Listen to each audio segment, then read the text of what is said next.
अस्सलाम वालेकुम जी। Asia cup की स्पेशल ट्रांसमिशन फुल टॉस में आपको एक बार फिर खुशामदीद कहता हूँ। जो सबसे बड़ा मुकाबला है एशिया कप का वो जारी है और पाकिस्तान की जानिब से बैटिंग जारी है। 12 ओवर्स में पाकिस्तान ने 87 रन, गो के कुछ रन शॉर्ट है पाकिस्तान। 12 ओवर्स में 100 रन अगर हो जाते तो ज़्यादा बेहतर था, लेकिन विकटें इन हैंड हैं। अभी पाकिस्तान के 2 खिलाड़ी आउट हुए हैं और जो है ये मैच किस तरफ पासा इसका पलट सकता है और क्या पाकिस्तान को स्ट्रैटेजी अपनाना होगी, कैसे अब पाकिस्तान का टाइम आ चुका है कि अब हिटिंग की जाए, बड़ी हिट्स खेली जाएं ताकि अच्छा टोटल, चूंकि हमारे साथ जो भी एक्सपर्ट आते हैं वो यही कह रहे हैं कि अच्छा टोटल 180 प्लस 190 के आसपास कहीं होना चाहिए या मिनिमम 170 प्लस का कहा जा रहा है कि ये रन्स होने चाहिए। अभी भी मेरे साथ मौजूद हैं साबिक टेस्ट क्रिकेटर अशरफ अली साहब और राना शाह नवाज साहब स्पोर्ट्स जर्नलिस्ट हैं, वो मेरे साथ मौजूद हैं। आप दोनों मेहमानों का बहुत शुक्रिया। राना शाह नवाज साहब, आपसे मैं आगाज़ करना चाहूँगा। अभी क्या देख रहे हैं आप, जिस तरह पाकिस्तान की बैटिंग जारी है, 12 ओवर्स में 87 रन पाकिस्तान ने बनाए हैं, क्या अब पेस थोड़ी सी बढ़ानी पड़ेगी और कितना टारगेट देख रहे हैं, कितना टारगेट होना चाहिए भारत के खिलाफ? देखिए जी, बात यह है कि अगर हम भारत की बैटिंग को देखते हैं तो उनके पास जो बैटिंग है वो बहुत अच्छी है, शानदार है, बड़े तेज खेलने वाले हैं। और अगर आपने उनके साथ मुकाबला करना है तो कम से कम अगर पाकिस्तान 180 करता है, फिर कहीं जाकर जो है वो मुकाबले की फिजा जो है वो होगी। क्योंकि हमारी जो बॉलिंग है उसके अंदर हमें थोड़ा सा जिसको कहना चाहिए कि एक शाहीन आफरीदी और वसीम जूनियर की कमी जो है वो यकीनन महसूस होगी। और अगर ये दोनों होते तो फिर हमारी बॉलिंग जो है वो भारत के मुकाबले में खासी बेहतर होती। लेकिन इस वक्त मौजूदा सूरत हाल के अंदर भारत की जो बॉलिंग है वो भी कोई इतनी ज्यादा अच्छी नहीं है। लेकिन अनफॉर्चुनेटली ये कि हम जो है ज्यादा इन्हिसार जो है वो करने लग गए हैं बाबर आजम पर। और जहां बाबर आजम की विकेट जो है वो गिरती है वहां यूं लगता है कि जैसे पाकिस्तान के पास अब वो खिलाड़ी है ही नहीं कि जो स्कोर को आगे लेके जाएंगे। लेकिन ये है कि अभी रिजवान जो है वो विकेट के ऊपर मौजूद है। और इसके बाद खुशदिल हैं, आसिफ हैं, नवाज हैं, शादाब हैं। ये वो खिलाड़ी हैं कि जिनको तेज खेलने की आदत है और वो तेज खेल भी सकते हैं। लेकिन ये है कि जो मैं इस वक्त भारत की बॉलिंग देख रहा हूँ और भारत की फील्डिंग देख रहा हूँ, वो बिल्कुल विकेटों के अंदर गेंद कर रहे हैं और अकॉर्डिंग टू द फील्ड जो है वो बॉल कर रहे हैं। लेकिन इसके बावजूद भी अगर अगर पाकिस्तान 170 180 नहीं करता तो फिर इस मैच को बचाना जो है वो इस मौजूदा बॉलिंग के लिए जो है वो खासा मुश्किल लगेगा जी। अच्छा, अभी 13वां ओवर जारी है और 87-88 रन हो चुके हैं। अभी तीसरा आउट भी पाकिस्तान का हो गया, इफ्तिखार अहमद आउट हो गए हैं। तो क्या देख रहे हैं आप, जितनी आप रन आप कह रहे हैं पाकिस्तान कर पाएगा, अभी की जो सिचुएशन है उसके मुताबिक आपको क्या नजर आ रहा है? देखिए जी, यहाँ पे तो हमें ना बहुत तेज खेलने की जरूरत है। और हमारे पास आसिफ भी मौजूद है कि जो लंबी हिट मारने के लिए बड़ा मशहूर है। खुशदिल जो है वो थोड़ा सा टाइम लेते हैं विकेट के ऊपर, लेकिन ये कि हम उन्हें मैच विनर बल्लेबाज जो है वो कहते हैं। अगर सेकंड इनिंग के अंदर कोई सूरत हाल खराब हो और खुशदिल मौजूद हो तो उम्मीद होती है कि पाकिस्तान जीत जाएगा। लेकिन यहाँ जरूरत यह है कि तेज खेलने की जरूरत है। और बोर्ड के ऊपर जितना ज्यादा से ज्यादा स्कोर होगा उतना ज्यादा जो है हम भारतीय बल्लेबाजों के ऊपर प्रेशर जो है वो कर सकेंगे। सो ये है कि जितने भी खिलाड़ी हैं, और यहाँ अब तक की जो सूरत हाल है वो ये है कि बड़ी हिट जो है वो नहीं लग रही। बिलखुसूस रिजवान जो है वो क्रीज के ऊपर मौजूद है, लेकिन जिस तरह से रिजवान से उम्मीद की जाती है कि वो बड़ी शॉटें जो है वो खेलेंगे, वो इसमें नाकाम नजर आ रहे हैं। और मेरा ख्याल है कि भारतीय टीम ने और भारतीय बॉलरों ने पूरी तैयारी के साथ जो है वो मैदान में उतरे हैं और उनको मालूम है कि पाकिस्तान का कौन कौन सा खिलाड़ी कहाँ कहाँ किस तरह खेलता है, उसके वीक पॉइंट्स क्या हैं। और उन्होंने देख लिया है कि वो रिजवान से जो है ना तो स्वीप खा रहे हैं और ना जैसे वो अपना मिड विकेट के ऊपर हिट मारते हैं बड़ी, उनसे वो लग रही है। लेकिन ये है कि उसके बावजूद ये कि जिस तरह हमारी बैटिंग है, अगर इस बैटिंग जो है अब तो रह भी 6-7 ओवर गए हैं, इसमें सोचने की बात नहीं है, अब इसके अंदर कुछ करने की बात होगी जी। ठीक है। अच्छा, शाहनवाज साहब, आप जो अभी की जो सूरत हाल है हम उसको डिस्कस कर रहे हैं। आपके ऐसे हाई वोल्टेज मैच में ये कहा जाता है कि अगर रन्स आपसे कम भी बने हैं तो अगर आप अर्ली विकेट्स आप आके ले लेते हैं तो उसमें आप अगली टीम को थोड़ा सा बैक फुट पे ले जाते हैं, थोड़ा सा प्रेशराइज कर लेते हैं। तो आपको क्या लग रहा है कि अर्ली विकेट लेने के हवाले से पाकिस्तान के कौन से बॉलर जो हैं वो अपना मरकजी किरदार अदा कर सकते हैं? लेकिन ये बात यह है कि मरकजी किरदार तो हमारा शाहीन आफरीदी किया करता था। जो शुरू के ओवरों में वो एक आध विकेट लेके दे देते थे, तो उससे जो दूसरी टीम है वो प्रेशराइज हो जाती थी। अब सारा जोर जो होगा वो होगा हारिस रऊफ पर। और चूंकि नसीम शाह ने अभी जो हॉलैंड के खिलाफ सीरीज खेली है उसमें उन्होंने खासे आउट किए हैं, उनका बुराल जो है वो भी बुलंद है। तो नसीम शाह से भी ये उम्मीद की जा सकती है कि अगर हारिस ने और नसीम शाह ने आगाज में ही भारत की कोई एक दो विकेटें ले ली, तो फिर उसके बाद शाहनवाज धानी जो अब अभी तो नए हैं और भारत के खिलाफ वो खेलेंगे पहली मर्तबा, तो खासा उन पर भी प्रेशर होगा। तो उनके लिए आसानी होगी अगर आगाज में एक आध विकेट मिल जाती है। फिर उसके बाद नवाज और शादाब हमारे पास ऐसे बॉलर हैं कि जो बासलाहियत हैं, उनको वो आउट भी कर सकते हैं, वो स्कोर रोक भी सकते हैं, और थोड़ी सी उनकी जो है मदद जो है वो खुशदिल और इफ्तिखार भी कर सकते हैं अगर जरूरत पड़े तो। लेकिन मेरा ख्याल है कि हारिस, नसीम शाह और शाहनवाज दानी को जो है वो पूरी अपनी जिम्मेदारी जो है वो निभानी होगी। और अगर वो शुरू के अंदर हारिस और नसीम शाह से मैं ये उम्मीद करूंगा कि अगर वो विकेट ले गए तो भारत को हम अंडर प्रेशर कर सकते हैं। बिलखुसूस रोहित शर्मा है, उनको उनकी बड़ी जिसको कहना चाहिए बहुत अहम विकेट है। फिर कोहली जो अपना मौजूदा क्रिकेट का एक रोशन सितारा है और बड़ा उनका नाम है। तो अगर ये एक दो खिलाड़ी इस तरह के कोई आगाज के अंदर आउट कर जाते हैं, जैसे हमारे आमिर कर दिया करते थे कि वो एकदम आगाज के ओवर के अंदर इंडिया के ऊपर भी तो एक साइकोलॉजिकल वो है ना, प्रेशर है उनके ऊपर भी ये है कि वो पाकिस्तान के खिलाफ खेल रहे हैं। तो ये सारी चीजें ऐसी होती हैं कि हमें शाहीन आफरीदी की कमी हम और मोहम्मद वसीम जूनियर की कमी जो यकीनन महसूस होगी। लेकिन हारिस हमारे पास बासलाहियत है, अगर आगाज में वो कोई एक आध विकेट भारत के ले जाते हैं तो प्रेशर जो है वो बढ़ाया जा सकता है। जी अच्छा, आप अभी तक जो मैच अभी आपने देखा, आप क्या देख रहे हैं? विकेट ऐसा रिएक्ट कर रही है कि बल्लेबाजों से ठीक से रन्स नहीं बनाए जा रहे, या फिर भारतीय बॉलर्स जो हैं वो खासी नपीतुली बॉलिंग करवा रहे हैं? आप क्या देख रहे हैं? लेकिन ये बात यह है कि बॉल विकेट में बॉल्स तो है। अभी जडेजा का जो एक बॉल था वो बड़ा मतलब उसने खासा बाउंस लिया और विकेट कीपर से भी नहीं पकड़ा गया। लेकिन भारतीय बॉलर भी जो हैं वो विकेटों के अंदर गेंद कर रहे हैं, वो जगह नहीं दे रहे जहां शॉट लगे। अभी एक जगह दी थी उसने आपके उनके इंडिया के स्पिनर है तो उसको छक्का लग गया था। लेकिन आप जब विकेटों के अंदर गेंद करेंगे तो यहाँ फिर आप गलती करवाएंगे बल्लेबाज से कि वो निकले बाहर या जगह बनाकर कट मारने की कोशिश करे और उसमें वो विकेट गिर जाती है। लेकिन अगर आप विकेटों में गेंद नहीं करते हैं, अकॉर्डिंग टू द फील्ड गेंद नहीं करते हैं, तो फिर स्कोर होते हैं। यहाँ पर जो अब तक की गेम है जिसके अंदर 90 स्कोर जो है वो बन चुके हैं, 3 खिलाड़ी आउट हैं भारत के, तो भारतीय बॉलर जो है वो विकेटों के अंदर गेंद कर रहे हैं, वो जगह नहीं दे रहे हैं बल्लेबाज को कि वो बड़ी हिट मारने के लिए निकले। सो ये है कि पाकिस्तानी बॉलर्स को भी विकेटों में गेंद करना पड़ेगी। और बज़ाहिर जो है वो मुझे लगता है कि ये 140 और 150 के दरमियान जो है वो स्कोर होगा। अच्छा, ये जो अभी आप कह रहे हैं कि बज़ाहिर ये महसूस हो रहा है, वाकई जो खेल रहे हैं जिस तरह, वो तो ऐसे ही लग रहा है कि मैक्सिमम 150 हो सकता है।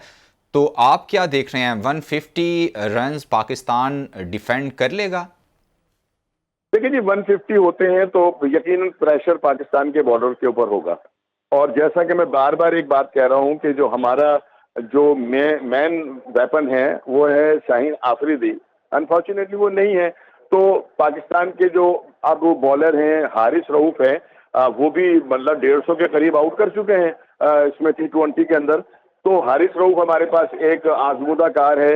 नसीम शाह के जज्बे जवान है, अभी हॉलैंड में बहुत अच्छी बॉलिंग करके हैं। शाहनवाज दानी को जरा थोड़ा सा समझाना पड़ेगा कि वो जगह ना दे, वो विकेटों में गेंद करें।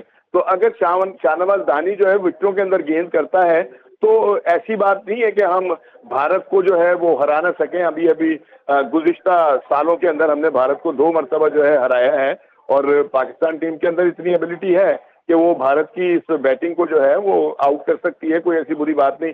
लेकिन मेहनत करना होगी। 150 या 140 रन जो हैं वो इतने नहीं होंगे कि जिसके ऊपर हमारे बॉलर जो हैं वो खुले दिल से बॉलिंग कर सकें। अच्छा, ये जिस तरह आपने अभी बात की कि 150 रन्स ऐसे नहीं है कि बॉलर्स जो हैं खुले दिल से बॉलिंग कर सकें, तो एक तो चूंकि ये हाई वोल्टेज मैच है, इसमें जो है नर्व्स की गेम भी इसे कहा जाता है, आसाब की जो जंग है वो एक चल रही होती है। तो आप समझते हैं कि अगर टोटल अच्छा ना हुआ तो आसाबी तौर पर नर्व्स की जो गेम कहा जाता है वो भी बॉलर्स पर खासा प्रेशर आ जाएगा। जो वो बॉलिंग जिस तरह करवाना चाहेंगे शायद वो वैसे ना अपनी परफॉर्मेंस दे पाएं। देखिए, बात यह है कि ये जो है ना, ये मैच है बड़ा हाई वोल्टेज का, और उसके ऊपर नजर आ रहा है कि इस वक्त उससे रिजवान से हिट ही नहीं लग रही है, और वो जितनी वो कोशिश कर रहे हैं और हिट नहीं लग रही है, उतना वो प्रेशर के अंदर आते चले जा रहे हैं। बॉलर जो है उनके ऊपर हावी होते चले जा रहे हैं। मतलब ये तो वो मौका था कि जहां हर ओवर के अंदर 10-11 रन बननी चाहिए थी, जो नहीं बन रही, और उसकी वजह यह है कि प्रेशर जो है वो बढ़ता जा रहा है पाकिस्तानी बल्लेबाजों के ऊपर। जब प्रेशर बढ़ता है तो फिर वो जो जिसको कहते हैं ना बड़ी हिट, चौके छक्के वाली, वो नहीं लगती। और अभी रिजवान से हम देख रहे हैं कि रिजवान से वाकई ही हिट नहीं लग रही, और वो आगाज में ही महसूस होता था जब वो शुरू के ओवर हुए हैं और रिजवान वो खेल रहे थे, तो जिस तरह वो ऑफ के ऊपर बीट हो रहे थे, उनकी टाइम सही नहीं हो रही थी। तो यहाँ पर लग रहा था कि हो सकता है कि वो 2-4 ओवर खेलने के बाद सेटल हो जाएंगे, लेकिन वो हिटें ना लगने की वजह से, स्कोर ना होने की वजह से वो मजीद प्रेशराइज हो गए। और अब जो सूरत हाल है वो ये है कि वो वाकई प्रेशराइज लग रहे हैं और उनसे हिट नहीं लग रही। लेकिन बाकी सामने हमारे पास आसिफ है, खुशदिल है, शादाब है। यहाँ अब रोकने वाला काम नहीं, या तो अब चलाएं। वो जो कहते हैं ना क्रिकेट की इस तरह के अंदर कहते हैं कि अब तो गतका चलना चाहिए। अब तो गतके वाली गेम है, यहाँ पर आपको ये नहीं कि बिल्कुल, आप अब रोकें हिटिंग या की सिंगल ज़रूरत लें, है, ऐसा बड़ी नहीं। शॉट्स खेलने की ज़रूरत है। आप हमारे साथ ही मौजूद रहिए। साबिक टेस्ट क्रिकेटर अशरफ अली हमारे साथ फ़ोन लाइन पर मौजूद हैं। अशरफ साहब, आप क्या देख रहे हैं अभी तक का जो मैच है? क्या एक्सपेक्ट कर रहे हैं? कितना टोटल लगाने जा रहा है पाकिस्तान, और क्या वो जितना नज़र आ रहा है वो डिफेंड कर पाएगा?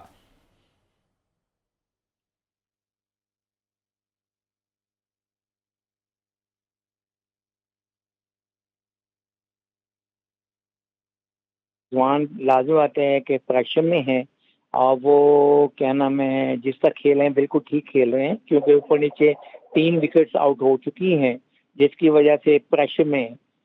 तो अभी रिजवान क्या नाम है और ये खुशदिल आ गए हैं, और ये रिजवान भी आउट हो गए हैं जी। अशरफ खुशदिल साहब, हार्ड रिजवान हिटर भी है। आउट हो गए हैं। कौन आउट हो गए हैं? रिजवान आउट हो गए हैं। कोई बात नहीं, कोई बात नहीं, आपकी बैटिंग लाइन बहुत अच्छी है। और ये क्या नाम है आप देखें, इंशाल्लाह इन्होंने स्कोर जो से है थोड़ा सा टोटल कोई 160-70 के करीब करें, ताकि बॉलर्स के लिए आसानी हो और वो इस मैच को बचा सकें। अभी तो अशरफ साहब 15वां ओवर जो है ना वो चल रहा है, और अब पाकिस्तान के 100 रन्स भी नहीं हुए, 96 रन्स हैं।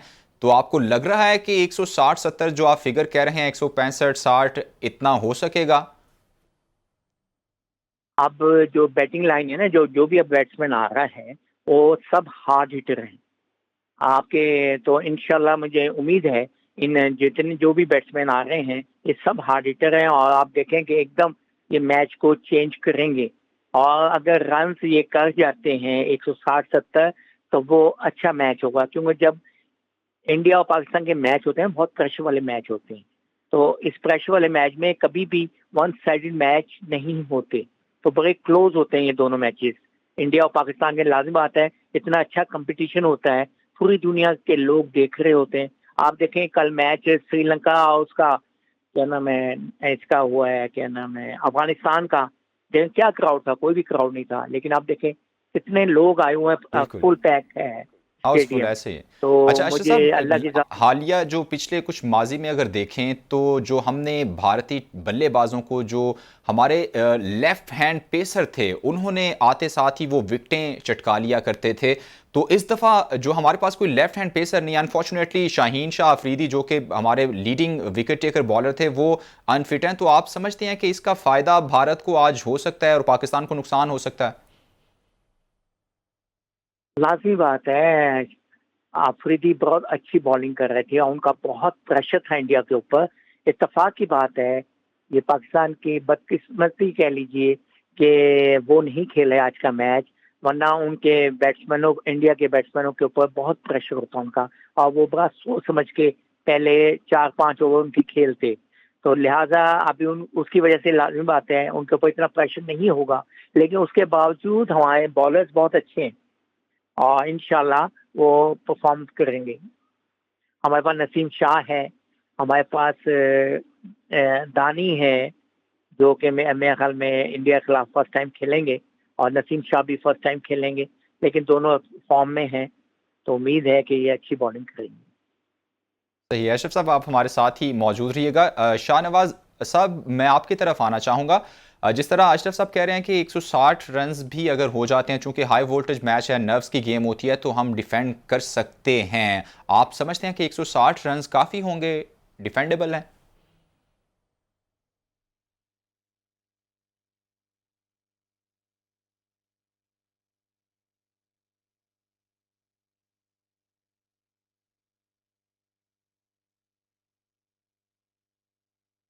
ठीक है शाहनवाज साहब, जो है वो टेक्निकल इशू की वजह से उनसे रब्ता नहीं हो सका। अशरफ साहब, मैं आपसे ही पूछना चाहूँगा, अच्छा आज जो टॉस हम हारे हैं, चूँकि दुबई में जब भी खेल रहे होते हैं टॉस की अहमियत, जैसे कल हमने देखा कि अफ़गानिस्तान टॉस जीती तो उन्होंने बॉलिंग की। आज हमारे कप्तान ने भी ये कहा कि अगर हम भी टॉस जीते तो हम बॉलिंग ही, फील्डिंग ही करते। इसकी एक तो क्या वजह है, और क्या अभी भी वहाँ पर ड्यू फैक्टर की ये वजह है कि इस वजह से टीमें पहले फील्डिंग की तरफ जा रही हैं? अभी तक जो सूरत हाल है वो तो ऐसी नजर आ रही है, क्योंकि अफगानिस्तान ने भी पहले टॉस जीत के उन्हें बैटिंग करवाई थी श्रीलंका को, और इंडिया ने भी पाकिस्तान को बैटिंग कराई है।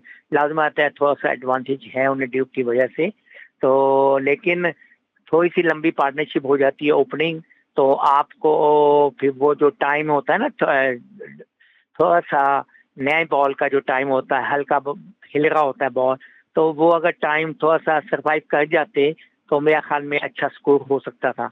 अब लाजिम आता है ऊपर नीचे विकेट्स गिर रही हैं तो प्रेशर है, तो अब ओवर्स भी 5 ओवर्स रह गए हैं, अब डू और डाई की गेम होनी है, और ये समझदारी से खेलेंगे तो लाजिम बात है कि कोशिश करें कि 150 का टारगेट लें ताकि एक फाइटिंग स्कोर हो।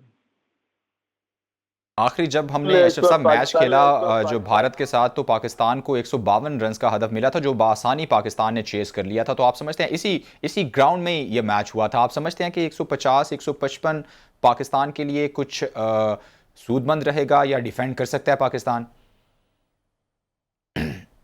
डिपेंड्स के पिच और इनकी बॉलिंग, बॉलर्स कैसी बॉलिंग करते हैं। अगर लाइन और लेंथ पकड़ लेते हैं और उनके बैट्समैन प्रेशर में आ जाते हैं, इसी तरह उनकी विकेट्स भी गिरती हैं जैसे कि पाकिस्तान की गिर रही हैं, तो मैं नहीं समझता हूँ कि, क्योंकि अब ये ना बहुत प्रेशर का मैच होता है, तो मैं भी खेला हूँ, मुझे पता है, और कि इस मैच में आपके जो पार्टिसिपेट कर रहे हैं इनके ऊपर कितना प्रेशर होता है।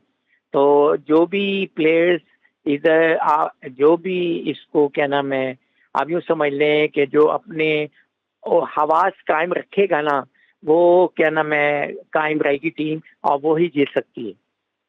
अच्छा, भारतीय टीम की कुछ बात कर लेते हैं। आप भारतीय टीम में कौन से की प्लेयर्स देख रहे हैं जिनको आते ही पाकिस्तानी बॉलर्स को आउट करना पड़ेगा, वरना मैच हाथ से निकल जाएगा? उनका ना आप उनकी सब जितने भी टॉप बैट्समैन है, टॉप लाइन बहुत जबरदस्त है, और दुनिया उन्हें मानती है, उन्होंने अपना लोहा मनवाया हुआ है एज ए बैट्समैन। तो आज कोहली का भी 100वां वनडे 2020 है, आज जो उसकी सेंचुरी है 2020 की, तो वो भी कोशिश करेंगे कि मैं कुछ करूं, लेकिन उनके ऊपर प्रेशर होगा कि 100वां मैच जो है मैं उसे एक यादगार बनाऊं, अब वो भी इस प्रेशर में होंगे, तो देखें, लेट्स सी के क्या होता है। ठीक है राना शाहनवाज साहब, आपकी तरफ आऊँगा। बमुश्किल 100 रन हुए हैं, पाकिस्तान के 5 खिलाड़ी आउट हो गए हैं, 15 ओवर्स हो चुके हैं, अभी सूरत हाल कुछ गंभीर होती दिखाई दे रही है, आप क्या देख रहे हैं?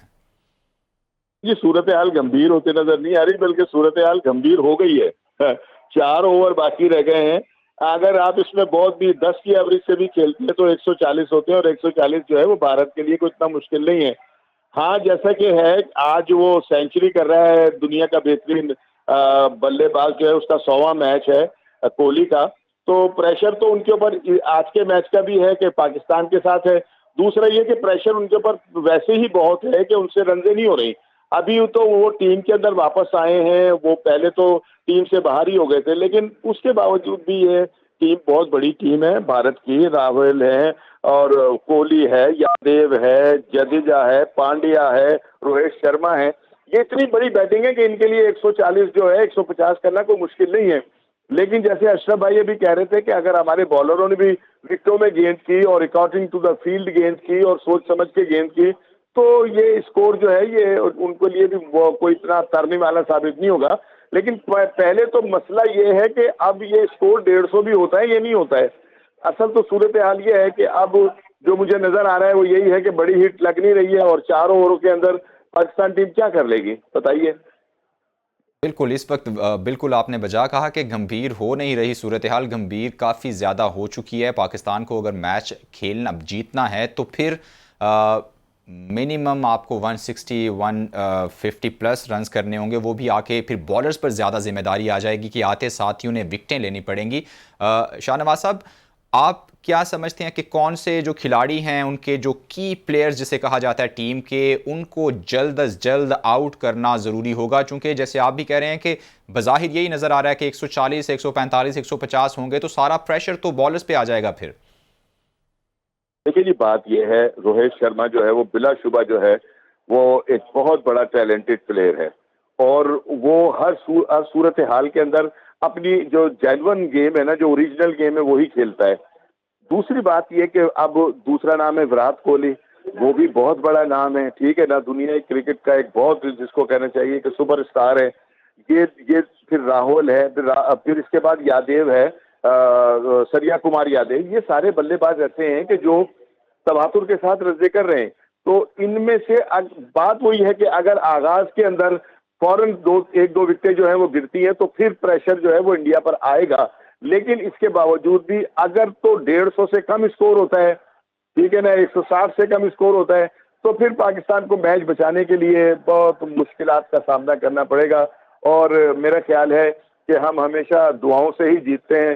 हो सकता है कि किसी की दुआ काम आ जाए और हम जीत जाएं, लेकिन बज़ाहिर तो ये लग रहा है कि ये जो कुछ हम देख रहे हैं इसमें 140 स्कोर होना भी बड़ी बात होगी और ये सारा प्रेशर जो है ये बल्लेबाजों के ऊपर होगा।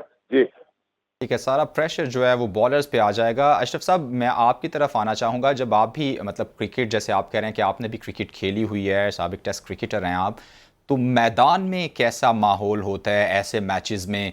खिलाड़ी क्या सोच रहे होते हैं? आप चूँकि इस फेज से गुजर चुके हैं तो कितना ज़्यादा प्रेशर फील कर रहे होते हैं खिलाड़ी?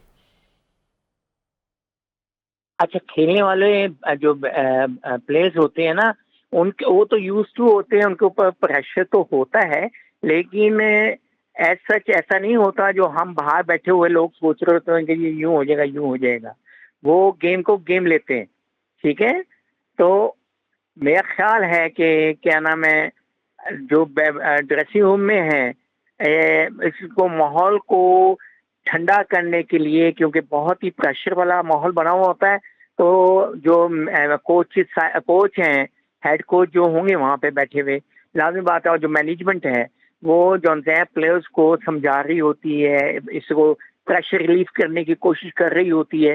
लाजमी बात है वो भी इंसान है, समझे कि नहीं, उनके जी ऊपर जी। प्रेशर आ जाता है। लेकिन ऐसा नहीं आता जैसे हम ले रहे हैं इस वक्त बैठे हुए बाहर। तो इंशाल्लाह मुझे अल्लाह की देखें, शाहनवाज भाई बिल्कुल सही कह रहे हैं। इस वक्त बल्कि हम इंडिया और पाकिस्तान का जब भी मैच होता है, पाकिस्तानी कौम बल्कि दुनिया से जितने भी मुसलमान हैं सब बहुत दुआएं करते हैं, जिसकी वजह से आप देखें एकदम पाकिस्तान को सपोर्ट मिलती है, जिसकी वजह से हम जीत जाते हैं। और बिल्कुल, सारी इंशाल्लाह कौम ही उम्मीद दुआ है कर कि रही होती है ऐसे, ख़ास करके जब पाकिस्तान और भारत का मैच होता है तो सेंटिमेंट्स ही किसी और तरह के होते हैं। आलिया रशीद साहबा स्पोर्ट्स एनालिस्ट हैं, हमारे साथ मौजूद हैं, हमें ज्वाइन किया है, शुक्रिया आलिया रशीद। आप क्या देख रही हैं अभी तक जो मैच आपने देखा है, क्या देख रही हैं कितना टोटल सजा पाएगा पाकिस्तान बोर्ड पर? अभी तो सूरत हाल कुछ गंभीर ही दिखाई दे रही है। बिल्कुल, मेरा ख़्याल है कि जो हम एक्सपेक्ट कर रहे थे कि बाबर आज़म और मोहम्मद रिज़वान जिस तरह से ओपनिंग पार्टनरशिप उनकी हमेशा लेके चलती है, वो आज हमें उस तरह से खेलते हुए नज़र नहीं आए। बाबर आज़म का तो वही हाल है कि जिस तरह वो माँ अपने बच्चों के सारे वो मसाइल छुपा के रख लेती है ना, वही उनकी बैटिंग की वज़ह से बहुत सारी चीज़ें छुप जाती थीं। हालाँकि बहुत ज़्यादा लोग इस पे भी क्रिटिसाइज़ करते हैं कि उनका स्ट्राइक रेट जो है वो उतना अच्छा नहीं होता जितना कि हो सकता है या दूसरे प्लेयर्स का है। लेकिन हमें ये समझने की ज़रूरत है कि बुनियादी तौर पे हमारी टीम की जो स्किल लेवल है, वो इंटरनेशनल लेवल पे कोई बहुत अच्छी नहीं है। हम हमेशा कई बार मैं ये बात कह भी चुकी हूँ और लिख भी चुकी हूँ कि हम हमेशा इंडिविजुअल ब्रिलियंस के ऊपर जीतते हैं। एज़ अ टीम अगर आप हमें देखते हैं तो हमें पता चलता है कि आप शॉर्ट बॉल ही आज तक हैंडल नहीं कर सके, इससे बड़ी क्या बात होगी। अभी मैंने एक ट्वीट यही की है कि मुझे 2019 का वर्ल्ड कप का पहला मैच वेस्ट इंडीज के अगेंस्ट याद आ रहा है, पूरी टीम शॉर्ट बॉल पे हमारी आउट हो गई थी। अब 2019 के बाद भी आज तक हमने उसके ऊपर काम नहीं किया। रिजवान को आप देखते हैं, हम बहुत अच्छे प्लेयर हैं, रेजिलिएंट हैं, जबरदस्त किस्म का जज्बा है, सब कुछ है। लेकिन भाई आपको अपने शॉट्स डेवलप करने हैं। आप ऑफ साइड पे इतने कमजोर हैं, हर चीज को आप खींच के लेग साइड पे लेके जाते हैं, रिस्क भी बढ़ जाता है, ठीक है, आपके रन भी बन जाते हैं। मगर जब आप सामने अच्छी क्वालिटी बॉलर्स आते हैं ना, तो आपको मुश्किल होती है। जो जिन्होंने, मुझे तो लगता है इंडिया ने इतना जबरदस्त होमवर्क किया हुआ है मोहम्मद रिजवान के ऊपर कि उन्होंने उसी, वो जिसको कहते हैं ना, एक इनसिक्योर कॉरिडोर कॉरिडोर कहते हैं इसको हम लोग, जी ऑफ स्टंप वाली साइड को, वहीं पे आप देखें कि वो उसी चैनल पे बॉल करवा के उनको डिस्टर्ब करते रहे हैं। तो पॉइंट ये है कि पाकिस्तान को अच्छा अपने गेम का लेवल बढ़ाने की जरूरत है। मैच अभी खत्म नहीं हुआ, हमें मायूसी की बात नहीं है, मगर बिल्कुल बिल्कुल। जब हम टिक करते हैं सारे बॉक्सेस को, दुनिया की क्रिकेट टीम में जो T20 देखते हैं, तो हम देखते हैं कि हमारा 8 के ऊपर तो एवरेज ही नहीं जाता, रन रेट ही नहीं जाता। हम 7 पे बड़ी मुश्किल से अभी आ रहे हैं और नीचे जा रहे हैं, बार बार ऊपर आ रहे हैं और जा रहे हैं, और जो छक्का लगाने की कोशिश करता है वो आउट हो जाता है। अभी आसिफ अली भी आउट हो गए इस जी वक्त। आसिफ अली भी आउट हो गए। पॉइंट ये है कि ये जो कंडीशंस हैं इसको भी हमें देखना होगा। टू पेस लग रही है मुझे ये पिच जो है, अच्छा आलिया, इसमें आज इतना की जो बॉल। प्लेइंग 11 उतारी गई है मैदान में, आप क्या समझती हैं जो स्क्वाड था 15 रुकनी, ये बेस्ट प्लेइंग 11 ही है जो भारत के खिलाफ मैदान में उतारी जाए? जी हाँ, बिल्कुल, इसमें कोई शक नहीं है कि हमारे पास जो बेस्ट प्लेयर्स हैं, इनमें एक हैदर अली को आप शामिल कर सकते हैं कि उनको बाहर बिठाया गया, लेकिन वो अच्छा किया है क्योंकि बहरहाल इफ्तिखार ने 4 नंबर पे आके चार कुछ अच्छी पार्टनरशिप एक जो लगी है रिजवान के साथ उनकी, वो उन्हीं की लगी है। तो वो, और यही लोग बेहतरीन है आपके पास, 2-4 प्लेयर्स होते हैं, देखिए, जो मैक्सिमम 5 से 10 प्लेयर्स और आप ऐड कर लीजिए जो सर्किट में होते हैं, और उन्हीं में से आपने सिलेक्शन करनी होती है। अब इशू ये है कि हमारे बहुत सारे जो जर्नलिस्ट भाई हैं, जो हमारे मुख्तलिफ एरियाज में काम करते हैं, लोग जो क्रिकेट रिलेटेड, वो सब इस चीज़ के ऊपर बहुत ज़्यादा जोर देते हैं कि जो स्ट्राइक रेट है वो बहुत इम्पोर्टेंट है, यकीनी तौर पे है। लेकिन मेरा ये ख्याल है कि आपका एक अच्छा एवरेज और आपका एक अच्छा प्लेयर होना बहुत ज़रूरी है, जी क्योंकि देखिए टेक्निकली साउंड एक प्लेयर होना ज़रूरी है। अच्छा आलिया, मैं आपसे ये पूछना चाहूँगा, भारतीय टीम की अगर बात करें तो जैसे अभी तो हमें बज़ाहिर यही महसूस हो रहा है कि 140 150 हम रन्स कर पाएंगे, तो आप क्या समझ रही हैं कि कौन से भारतीय खिलाड़ी हैं जिनको जल्दी आउट करना पड़ेगा ताकि पाकिस्तान डिफेंड कर सके ये टोटल? देखिए, T20 में दुनिया भर में यही होता है। इन्होंने भी, आज हमारा जो टॉप 3 है, हमारा टॉप 3 जो है पाकिस्तान का, जी वो हमेशा 72% पिछले 13 मैचेस में वो खेल रहा था। आज वो फ्लॉप हुआ है, तो आज हमें नजर आ रहा है कि ओहो हो, मुश्किल हो गई है। इसी तरह इंडिया का टॉप 3 जो है, वो आपको उसको आउट करना होगा, और हमारे जो बॉलर्स हैं, ये देखना होगा कि वो कितना ज्यादा इसी तरह इतनी ही डिसिप्लिन बॉलिंग करें जितनी कि इंडियंस कर रहे हैं, क्योंकि आपको वाज़ेह तौर पे उनके बॉलर्स का गेम प्लान नजर आ रहा है कि वो बांध के हाथ पांव नहीं खोलने दे रहे वो बैट्समैन के। यही जरूर, जितना आप क्लोज स्टंप्स के बॉल करेंगे, जोन में नहीं लाएंगे बॉल को बैट्समैन की, तो उतना ही वो रिस्क लेगा, और वो हमारे रिस्क हो रहे हैं और नजर आ रहा है कि हमारे प्लेयर्स को मैनेज नहीं कर पाए। तो हम चलिए, ये एक तनकीद ये भी की गई कि मिडल ऑर्डर जो है वो इनएक्सपीरियंस बहुत है, फ्रेजाइल बहुत है। शुएब मलिक की बात होती रही कि उनको भी होना चाहिए था, कुछ लोग ये भी बात करते हैं। आप समझती हैं कि ये गलती हुई है कि मिडल ऑर्डर में कोई भी एक्सपीरियंस प्लेयर, चूंकि काफ़ी अरसे से पिछले हम मोहम्मद हफीज़ और शुएब मलिक पर ही जो ना इत्तेफाक किए हुए थे, उन पे ही सारी जिम्मेदारी डाले हुए थे मिडल ऑर्डर में? कब तक बैठे रहेंगे सीनियर्स पे? आप ये भी देखिए ना, हम अपने प्लेयर्स का लेवल क्यों नहीं हाई करते? मेरा तो रोना ये है कि आपके ये प्लेयर्स जो इतने अरसे से खेल रहे हैं और अभी भी वो यंग में शुमार होते हैं, तो उनके ऊपर काम क्यों नहीं किया जाता? उनका लेवल मेंटली और स्किल लेवल उनका क्यों नहीं आप ऊपर करते, उसका लेवल हाई करते कि वो ये चैलेंजेस एक्सेप्ट कर सकें। कब तक आप मतलब घसीटते रहेंगे सीनियर्स को कि उन्हीं के आसरे पे आप जीतेंगे? हो गया, बहुत हो गया। अब वो सब लोग जो हैं वो कुछ 40 से अबव हो चुके हैं और आपको यंगस्टर्स के ऊपर ट्रस्ट करना है, लेकिन आपको ये देखना है कि कौन से प्लेयर्स ऐसे हैं जो अपने शॉट डेवलप कर रहे हैं। बाबर आजम दुनिया में क्यों मुख्तलिफ कहलाते हैं? इसलिए कि उन्होंने अपने ऊपर काम किया है, मेहनत की है। हमारे इंडिविजुअली प्लेयर्स जो है वो मुझे तो अभी साफ नजर आ रहा है इस मैच में कि किसी ने अपनी गलतियों के ऊपर काम ही नहीं किया है। और हमारे यहाँ बाउंड्रीज भी बड़ी शॉर्ट होती हैं पीएसएल वगैरह में, धड़ाधड़ छक्के पड़े तो देख लें आज आप दुबई के स्टेडियम में आसिफ का भी एक भी छक्का नहीं लगा।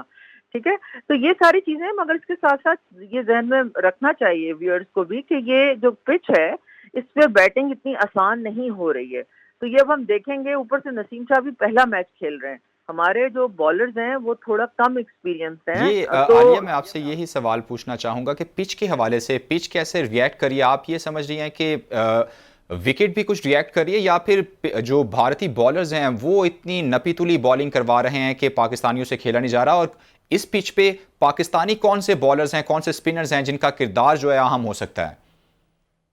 देखिए, आपके पास स्पिनर्स तो जाहिर है दो ही है ना, शादाब हैं और नवाज हैं। और अगेन उनकी स्किल के ऊपर होगा कि कितना वो डेवलप, कितना उससे फायदा उठाते हैं। इंपॉर्टेंट चीज क्या है?